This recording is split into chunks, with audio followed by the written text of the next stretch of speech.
नमस्कार दोस्तों, कैसे आप लोग। दोस्तों स्वागत है आपके यूट्यूब चैनल करंट अफेयर जी हिंदी भाई अमित सर। दोस्तों जैसे कि आपको पता कि यहाँ पे स्पिरिचुअल साइंस में जो मुख्य कंटेंट है वो हमारा बायो का है। तो बायो की जो सीरीज फर्स्ट थी वो हो चुकी है। आज यहाँ पे जो सीरीज सेकंड है उसके बारे में हम लोग अध्ययन करेंगे। यहाँ पे जो टॉप क्वेश्चन है उसके बारे में हम लोग पढ़ाई करेंगे। तो दोस्तों चलिए बिना देर किए हुए आज की जो क्लास है उसको स्टार्ट करते हैं। दोस्तों पहला क्वेश्चन आपसे कह रहा है कि एड्स नामक बीमारी HIV नामक विषाणु से होती है। इसके पहले हम लोगों ने अध्ययन किया था कि ऐसी बीमारियां जो जीवाणुओं से होती हैं। अभी आज हम लोग पढ़ेंगे विषाणु से होने वाली जो बीमारियां या कवक या प्रोटोजोआ से होने वाली जो मुख्य बीमारियां हैं उनके बारे में पढ़ेंगे और वो कैसे फैलती हैं, उनका मतलब एक तरह से वाहक क्या है वो पढ़ेंगे।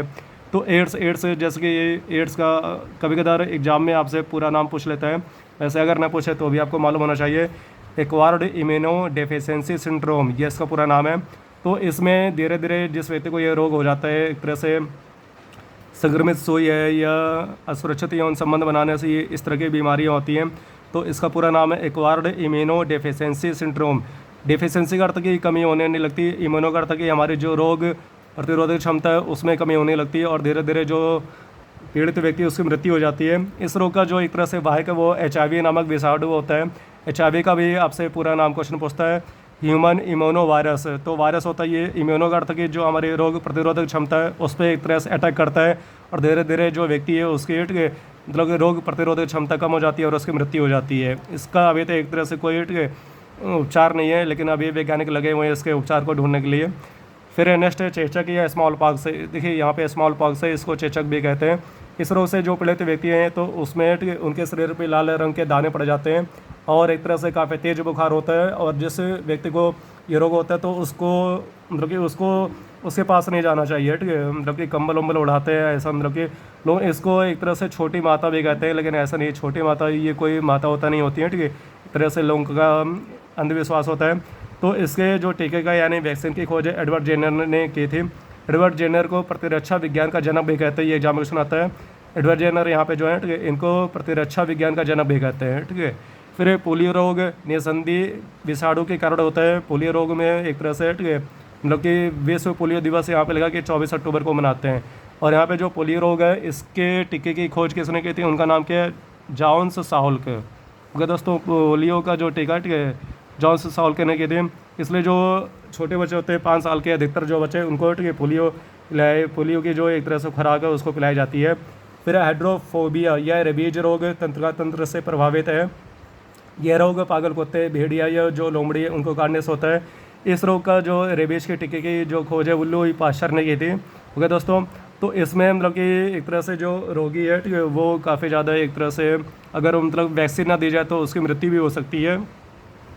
नेक्स्ट है मेनिनजाइटिस रोग से मस्तिष्क और मेरुरज्जु प्रभावित होती है। ये रोग सेरेब्रो स्पाइनल से फैलता है, ठीक है। यहाँ पे ये विषाणु का नाम दिया है सेरेब्रो स्पाइनल, ये विषाणु का नाम है जिससे इस तरह की बीमारी फैलती है। और ये मेनिनजाइटिस रोग है, ये इससे मस्तिष्क खासकर अधिकतर प्रभावित होता है। और दोस्तों फिर एक खसरा का कारक मार्बेलो विषाणु है। यह नाक से स्त्राव होकर वायु के माध्यम से फैलता है। मतलब कि ये जो खसरा है जैसे इंग्लिश में हम लोग इसको मीजल्स कहते हैं, ठीक है। ये नाक से मतलब कि, ठीक है, बहते हुए एक तरह से वायु के माध्यम से फैलता है। जिस व्यक्ति को ये बीमारी अगर वो छेक करेगा, ठीक है, तो छेक से मतलब कि वायु के माध्यम से आएगा, फिर वायु के माध्यम से किसी दूसरे व्यक्ति में इंजेक्ट कर जाता है। जैसे कि एक बीमारी हो गई कोरोना, तो कोरोना का वायरस भी इसी तरह से मतलब कि फैले रहता है। इसलिए मतलब कि लोगों को जिनको कोरोना था तो मतलब कि एकांत में रहने का उनको दिया गया था।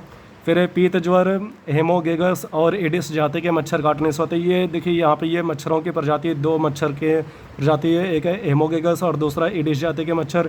तो इनके काटने से यह रोग फैलता है। पीत ज्वर को पीला बुखार भी कहते हैं। यह रोग अधिकतर दक्षिण अमेरिका और अफ्रीका में पाया जाता है। यहाँ पे 2 देश दिए हैं, ठीक है, दक्षिण अमेरिका और अफ्रीका माध्यम में ये सभी रोग पाए जाते हैं अधिकतर। फिर दमा या अस्थमा एक तरह से गले की बीमारी होती है। इसमें मतलब कि सांस फूलने लगती है। तो एस्परजिलिस फ्यूमिगेटस नामक कवक से ये फैलता है जिसमें फेफड़े प्रभावित होते हैं। फेफड़े से मतलब कि सांस जो है वो मतलब कि लेने में दिक्कत होती है रोगी को, इस रोग से जो पीड़ित व्यक्ति होते हैं। फिर एक गंजापन एक संक्रामक रोग है जो टीनिया कैपिटिस कवक से फैलता है। ओके दोस्तों, फिर दाद या रिंग वार्म, दाद मतलब कि, ठीक है, इसमें बॉडी में एक तरह से गोल कृमि बन जाती है, ठीक है, गोला बन जाता है। दाद या रिंग वार्म नामक रोग ट्राइकोफाइटा नामक कवक से फैलता है। ये कुछ कवक के नाम दिए, ये सभी IMP क्वेश्चन है, इनको आप अच्छे से स्टडी करिए। फिर एथलीट फुट रोग भी ट्राइकोफाइटिन नामक कवक से फैलता है। ओके दोस्तों, फिर खाज या स्केबीज नामक रोग एकेरस स्केबीज नामक कवक से फैलता है। फिर मलेरिया रोग प्लाज्मोडियम नामक परजीवी से फैलता है। अब देखिए यहाँ पे परजीवी आ गए, ये कुछ रोग है जो परजीवी से फैलते हैं, जिसकी वाहक मादा एनाफिलीज मच्छर होती हैं। मतलब कि जो यहाँ पे मलेरिया रोग है, इसको फैलाने का मुख्य एक तरह से जो कार्य वो कौन करता है, तो मादा एनाफिलीज मच्छर करती हैं। और प्रत्येक वर्ष विश्व मलेरिया दिवस ये कब मनाते हैं, तो 25 अप्रैल को मनाते हैं। फिर पारिया नामक रोग एंट अमीबा जिंजीवेलिस नामक प्रोटोजोवा से फैलता है। पारिया रोग एक तरह से ये किससे है, ठीक है, तो दांतों और मसूड़ों से संबंधित है, ठीक है। इसमें जो दांत वो कमज़ोर होने लगते हैं और मसूड़ों से रक्त का स्त्राव होने लगता है। ओके दोस्तों, फिर काला ज्वार रोग लिस्मेनिया डोमोवानी नामक प्रोटोजोवा से फैलता है। इसका वाहक बालू मक्खी है। अगर एग्जाम में बालू मक्खी ना है तो सी मतलब कि वहाँ पे आप इसमें गोला भर सकते हैं। फिर मधुमेह या डायबिटीज नामक बीमारी अग्नाशय से संबंधित है।